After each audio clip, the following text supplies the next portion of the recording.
Melech's Tehillim. Because that was David HaMelech's gift. David HaMelech's gift to us was Tehillim.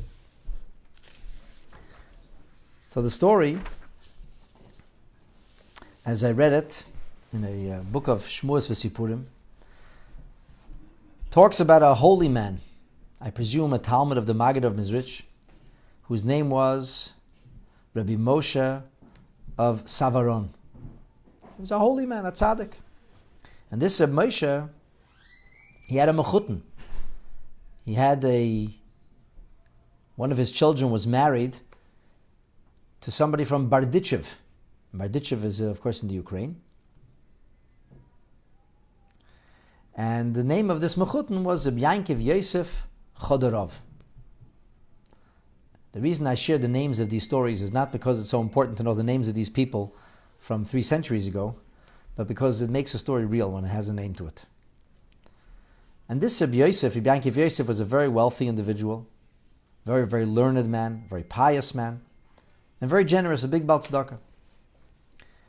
So this particular story is about this holy man, this tzaddik, Reb Moshe of Savaron, who comes to Bardichev for whatever, some reason. And he takes up his temporary lodging at his mechutin's home, at this Reb Yankiv Yosef's home. Now at that time, and I'm going to guess that this story took place near the end of the 18th century, probably in the last decade or two of the 18th century, 1780, 1790, somewhere around there. So there was a group of what you call Wasserträgers. You know what a Wasserträger is? A Wasserträger literally is a water carrier. Think Fiddler on the Roof. You know, Bardichev is not a little town. It's not a little hamlet. I was in Bardichev. It's a fair-sized town. It's got city buses and everything. It's easily 50,000 people living, maybe 100,000 people living in Bardichev today. So I don't know if the towns were that big at the time, but running water they didn't have, and water is needed. So there was a whole team of people who did this for a living. They would go down to a well, go down to a river, and they would draw water. And then, in that proverbial picture with the person who has the yoke and 2 buckets on either side, and they would schlep the water. That's how they made a living. Not exactly a fun way to make a living, but they probably were in good shape. And most of the people who were trägers were very simple people. They were not particularly learned or educated. Most of them lacked sophistication. So there's this group of trägers, and this group of trägers, they decide to create what you would call today a union. The union of trägers. But the union of trägers was not going to raise their prices or see how they could gouge the public because people needed water. This union of Yiddish trägers made the decision that they would, since they're in a common pursuit, they do similar things. So they made this little union amongst themselves, and they decided that they would come together as a group, the union of trägers of Bardichev, every Shabbos morning, early Shabbos morning, Bahashkama, at daybreak, before everybody else would come to Shul, to daven, and they would recite the entire book of Tehillim, David HaMelech's book of Tehillim, together, with a minyan. Now, this group, this union of water carrier union, these Tehillim Jews, they heard that this famous holy man from Savaron was visiting in Bardichev, and that he had taken up temporary residence in his mechutin's home, Rabbi Yankiv Yosef Chodorov's home. So they chose a young man who was somewhat learned, what you would call today a Ben Torah, and they said to him, "We would like you to please represent us at the holy man, to go see the holy man, go see the tzaddik." Because they were very simple people, very unlettered, but they had emunah tzaddikim, they believed in the power of tzaddikim. He said, "We would like to send a pidyon, a letter, a prayer note, asking him to pray on our behalf." And they sent along, as was customary, money for the tzaddik to do as he pleased, to dispense of as he pleased. So they sent money in the pidyon nefesh, 25 ruble. I don't know what 25 ruble was in the late 18th century, but my guess it was at least several hundred, or if not the equivalent of several $1,000s today. And they made a request of Rabbi Moshe. They wanted him to read over the little constitution they had put together. And if he would find it to be appropriate, then he should sign on to it. Like, say, edit it. This is good.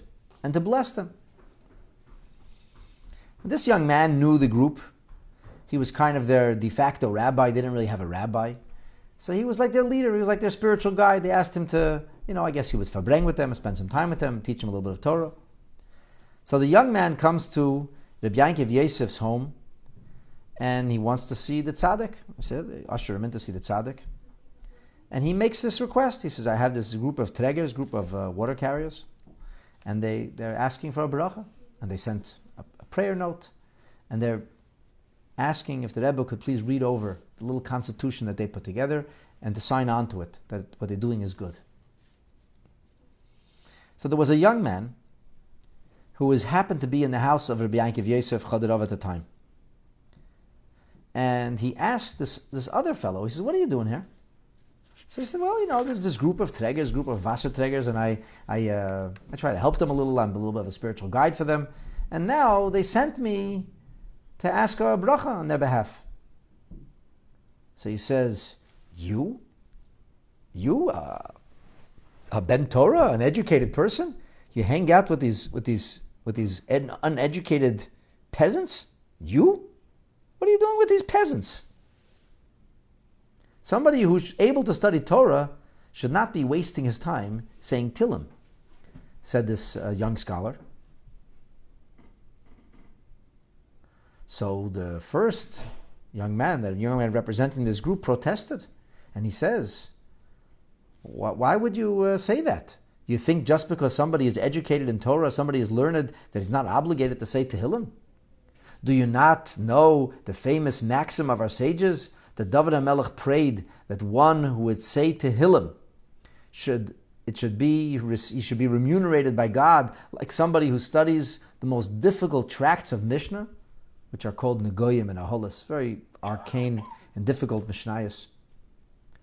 So the other Torah scholar says back to him, it says Kimo, as if.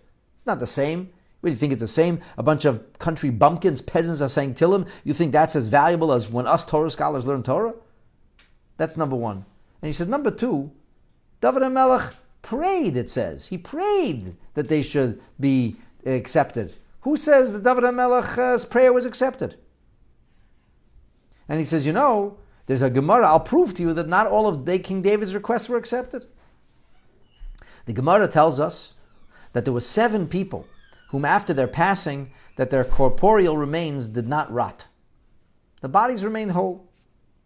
And the Gemara goes on and talks about Avram, Yitzchak, Yaakov, and another 4. And he says that David HaMelech, the Gemara says, but did not David HaMelech pray that Besari, Yishkoin, Levetach, that my flesh should be secure permanently? And the Gemara says, well, in that case, David HaMelech should have been included. So the Gemara says, it doesn't say, it says David HaMelech asked. And asked. And so the scholar says back, you see, David HaMelech made a request, and the request accomplished absolutely nothing. And the same is true about saying Tehillim. You're wasting your time with saying Tehillim. David HaMelech asked that the recitation of Tehillim be valuable in God's eyes, as if the study of Torah, but the study of Torah is far greater. The tzaddik, Rabbi Moshe, overheard this entire conversation. And he told his mechutne, Rabbi Yankov Yosef, in great angst, did you hear? He said, did you hear? He said, David HaMelech prayed, David HaMelech asked, and he accomplished nothing? And he repeated this a number of times. He said, Oy vey izmir. Oy vey, he said, David Melech Yisrael asked and wasn't answered. Oy vey izmir. And he repeated this in great angst. And he said, this is like a knife in my stomach. I feel literally my stomach cut apart to hear a person say these words. Is he so blinded by his arrogance, he doesn't even know the correct pshat in the Gemara? Rabbi Moshe went on to explain that the Gemara doesn't say David HaMelech wasn't responded to. The Gemara asks, why does David HaMelech not get listed amongst those whose bodies didn't decompose? And the Gemara answered that the other 7, didn't have to ask for it, but David HaMelech had to ask for it. And so if David HaMelech made a prayer, the prayer is surely meaningful and effective. And the point that I want to share with you about this little story is that, we